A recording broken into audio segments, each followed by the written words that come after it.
Silence ASMR.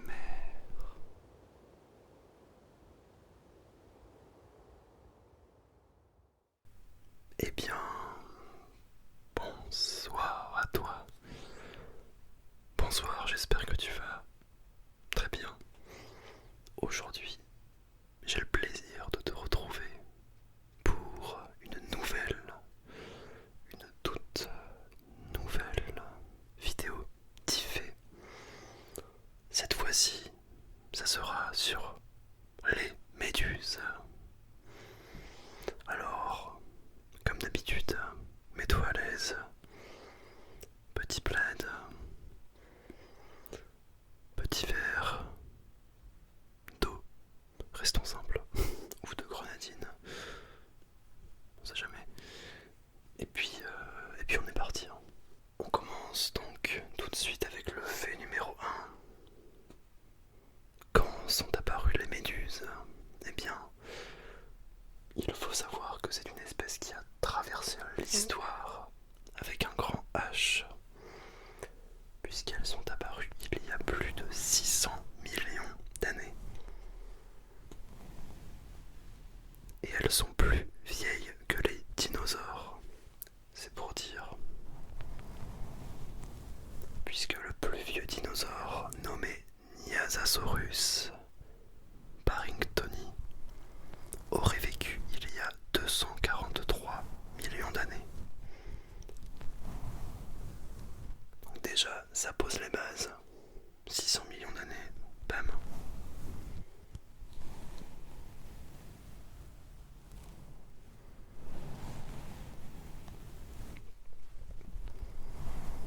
On passe au fait numéro 2, concernant le nombre d'espèces que l'on peut trouver aux quatre coins du globe. Eh bien, à ce jour, il y a 1500 espèces de méduses qui sont répertoriées dans le monde. Et à noter que seule une poignée d'entre elles sont dangereuses pour l'homme. On y reviendra plus tard. Ces dernières se situent essentiellement dans les eaux tropicales et subtropicales.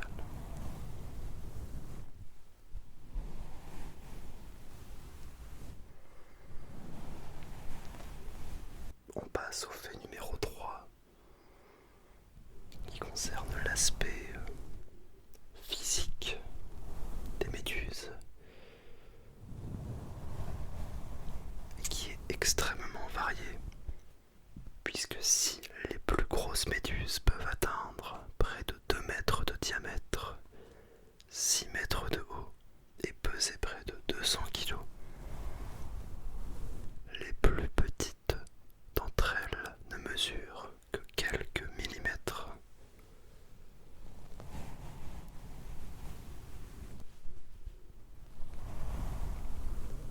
Je t'invite à prendre une règle et voir à quel point ça peut être vraiment minuscule. Fait numéro 4. Où vivent les méduses? Eh bien, dans à peu près tous les océans de la planète, en eau chaude, en eau froide, à la surface et même en profondeur, dans les abysses. Elles s'acclimatent à tous les environnements, chose rare chez les animaux.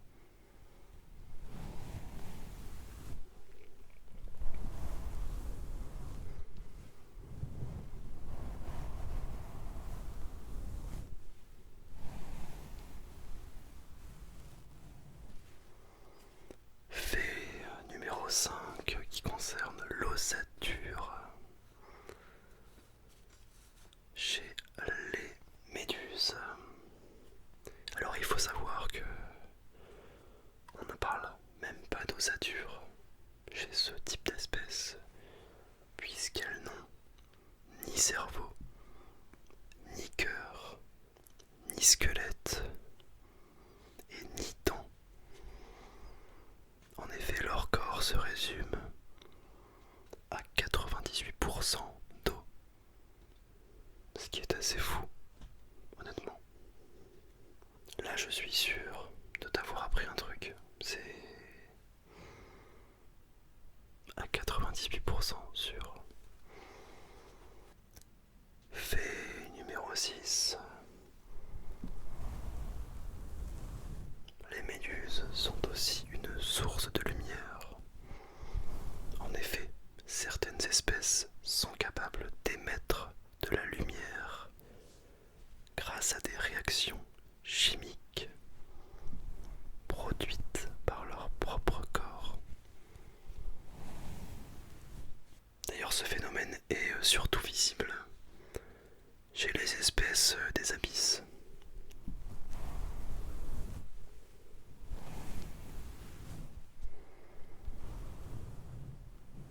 Fait numéro 7 qui concerne la reproduction des méduses. Eh bien, les méduses se reproduisent de façon à la fois sexuée, c'est-à-dire entre mâles et femelles, mais aussi de façon asexuée, par bourgeonnement. Alors le bourgeonnement médusaire, c'est un mode de reproduction asexuée, c'est-à-dire sans l'intervention d'un partenaire, formant directement des méduses, y compris sous leur forme originelle. Les méduses naissantes ont strictement le même patrimoine génétique que la méduse mère. Et pour compliquer le tout, selon qu'elles vivent près des côtes ou en pleine mer, leur reproduction a lieu de façon différente. Autant vous dire que je suis resté assez bref, mais c'est bien plus compliqué que ça. Je vous avoue qu'il y avait énormément de trucs un peu techniques, de termes qui faisaient peur, donc je suis resté très bref sur le sujet. Alors le fait numéro 8, qui est une question très pertinente. Est-ce que la méduse est une espèce dangereuse? Alors, les méduses font partie effectivement des créatures les plus dangereuses sur Terre. Pour l'anecdote, elles tuent une trentaine de personnes par an, soit 3 fois plus que les requins. Il y a d'ailleurs plusieurs de ces méduses qui se démarquent de par leur dangerosité. On y reviendra après.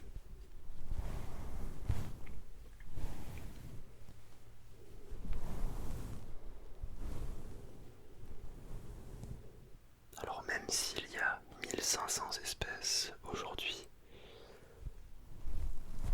comme je l'ai dit précédemment, il n'y en a vraiment qu'une poignée qui peuvent vraiment représenter un danger pour l'homme. Et c'est le sujet du fait numéro 9. On va voir un petit peu de plus près quelques exemples de méduses qui sont dangereuses, voire mortelles pour l'homme. Et on va commencer par la méduse Irukandjin.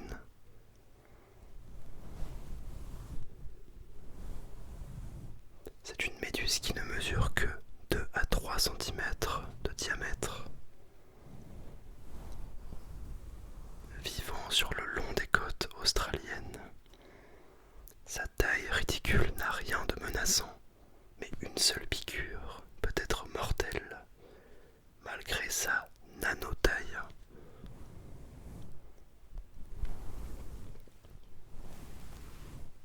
Comme on peut le voir, elle tient vraiment dans une main, presque. Mais comme quoi.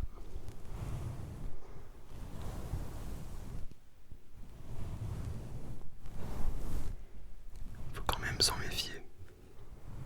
Une seconde espèce de méduse dangereuse, eh bien c'est la méduse boîte. Tu en as peut-être déjà entendu parler. méduse boîte, ou de son nom scientifique, Chironex fleckeri, est l'une des créatures les plus dangereuses au monde.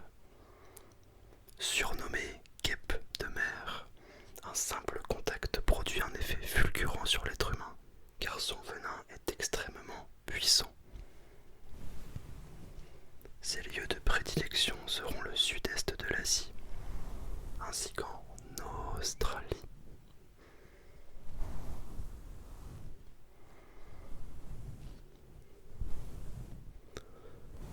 Sa piqûre peut même provoquer un arrêt cardiaque entraînant la mort. Yes. Ceci dit, les Australiens ne sont pas gâtés en termes de méduses.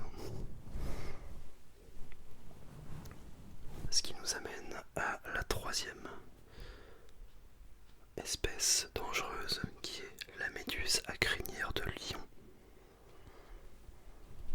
De son nom scientifique Cyanea capillata, cette méduse mesure jusqu'à 2 mètres de largeur et il s'agit de l'une des plus grandes méduses au monde.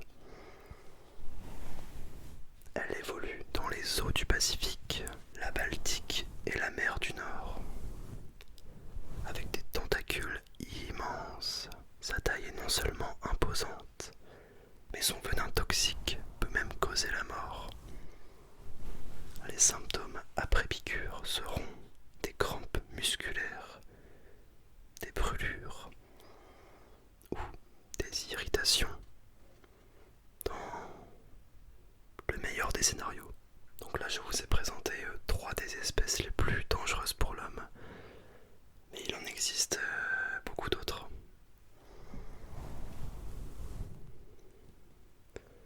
Et donc on arrive au fait numéro 10, ce qui est d'ailleurs peut-être une question qu'on s'est déjà tous posée. C'est pourquoi, mais pourquoi les méduses s'échouent-elles sur les plages? Ça t'est peut-être déjà arrivé de te balader sur la côte et de trouver une méduse échouée. Eh bien, contrairement aux idées reçues, les méduses que l'on trouve flottant à la surface, à quelques mètres du rivage, voire sur la plage, ne sont pas mortes.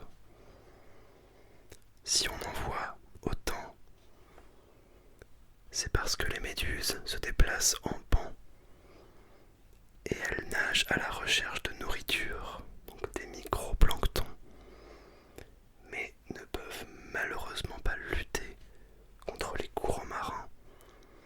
Donc finalement, ce qui les amène là à s'échouer, c'est simplement une question de courant.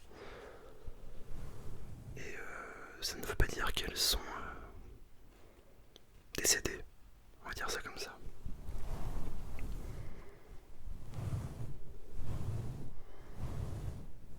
Après, il y a certaines méduses qui, arrivant en fin de vie, n'ont plus de force pour vivre et donc se laissent également porter par les courants marins et qui, elles aussi, s'échouent sur les plages. Voilà, ceci explique cela. C'est pour ça qu'on dit souvent de ne pas toucher les méduses, puisque la plupart d'entre elles sont encore vivantes et donc peuvent potentiellement infliger des piqûres, même si celles qu'on connaît en France sont généralement assez inoffensives. Et bien voilà, en tout cas j'espère que cette petite vidéo t'aura plu, que tu auras appris 2 ou 3 petites choses